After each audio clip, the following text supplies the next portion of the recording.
Okay guys, right, end of unit test tomorrow. I've organized this little YouTube video. It's going to go over lots of the skills that we've practiced in this unit, so no excuses. Go through, practice them. If there are any that you find difficult and you need to practice, then follow the QR codes in your books or click on the links in the description and practice them tonight, ready for tomorrow.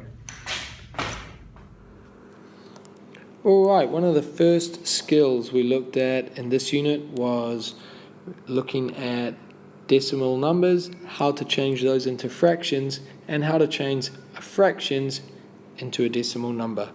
So let's have a look. We're going to start quite easily with, let's see, 3/10. Now, this should be a really big clue when you say it out loud. How can we change 3/10, the fraction, into a decimal number? Well, if we say it 3/10, if we use our knowledge of place value, we can see that if we put here, that is 3/10.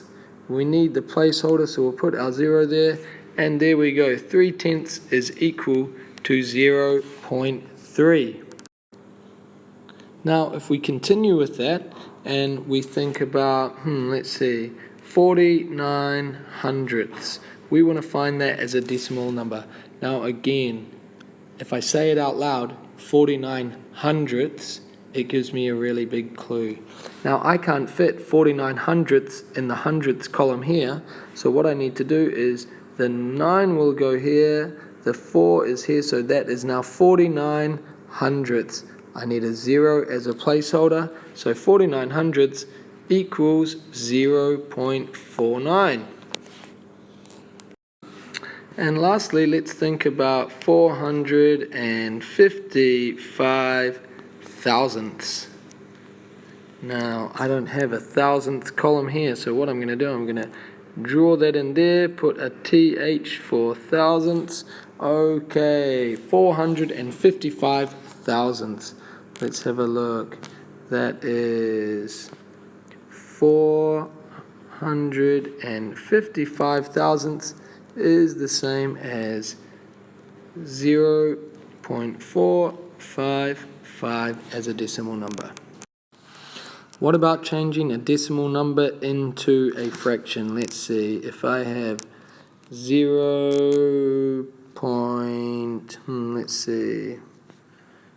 23 hundredths, what I need to do is look at the furthest column that the digit goes. In this case it is hundredths, so that is the fraction that I'm going to draw. I look at the decimal number there, I can see 23 hundredths. Simple as that.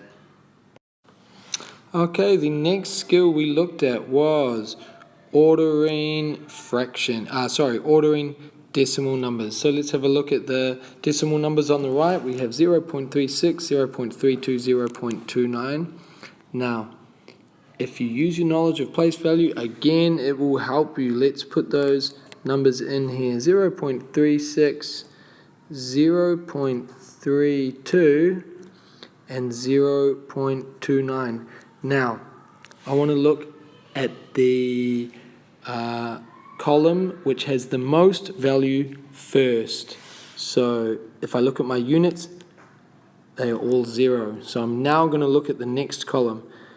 0.3, so 3/10, 3/10, and 2/10. Now I can quickly see that the number with the 2/10 is the smallest, so I'm going to put that first because we're ordering the decimal numbers from smallest to largest.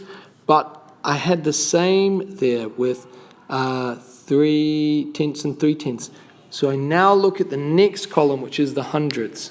Okay, I can see one number is 0.32, one number is 0.36. So the 6 is larger than the 2, so I can see now that the 0.36 will go at the end and 0.32 in the middle. So there you go, I've ordered those decimal numbers. Okay, alright, and one of the next skills that we practiced was rounding decimal numbers. Now if you read the question there, it says round the number to the nearest tenth. Now I find the easiest way to do this is, if we look at our number there, 0.462, I'm going to underline the number that is in the 10th column. So that's the number that is going to be rounded to in that column there. Now I can circle the number that is next to it on its right. In the hundredths column, let's have a look. Okay, that's a 6. So that means I'm going to round it up.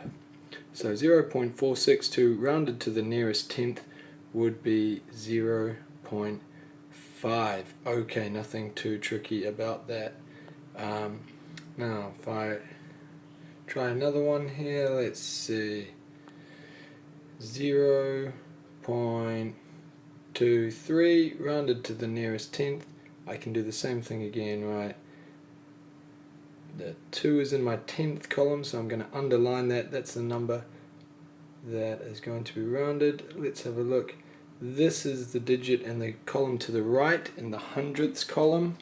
Now that is a 3. Now that means that the number in the tenths column is going to stay the same, and rounded to the nearest tenth, 0.23 simply becomes 0.2. Right, and the last skill I'm going to talk about and show you today is adding and subtracting decimals. Now let's have a look. Start off something really easy. 0.3 plus 0.4. Easy. All we're looking at there is, okay, the number in the tenths column. 3 tenths plus 4 tenths equals 0.7 tenths. I'm sure you were all fine with that one. Now let's do something a little bit more tricky. Let's go 0.37 plus 0.42. Okay, now if you'd like to, if you think it's going to make it easier for you, you can change this to column addition. So 0.37, put my 0.42 down here, there we go. That's going to make things a bit easier for me. Okay, and there, I found the answer. So 0.37 plus 0.42 equals 0.79. Right, now for the subtraction one, I thought I would just show you something a little bit more tricky.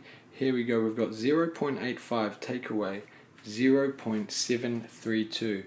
Now you'll notice that the 0.85 we only go to the hundredths column, and 0.732 we go to the thousandths column.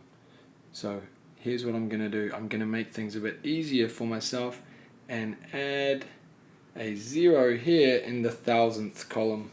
Okay, and now that number still has the same value, but it just has a 0 there, which is going to make it easier when I subtract out 0.732. Okay, 0 take away 2 I cannot do, so I'll take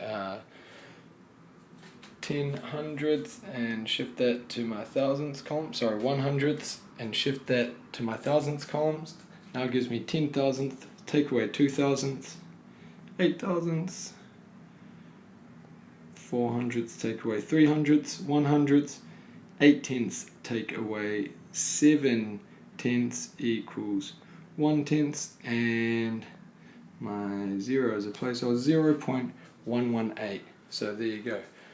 Okay guys, well that finishes this week's revision for the end of unit test. If you go over these skills, you will give yourself a really good chance of getting a good score. Look in the description of the video and you will find lots and lots of links to help you practice the skills that you think are the most difficult for you, and good luck.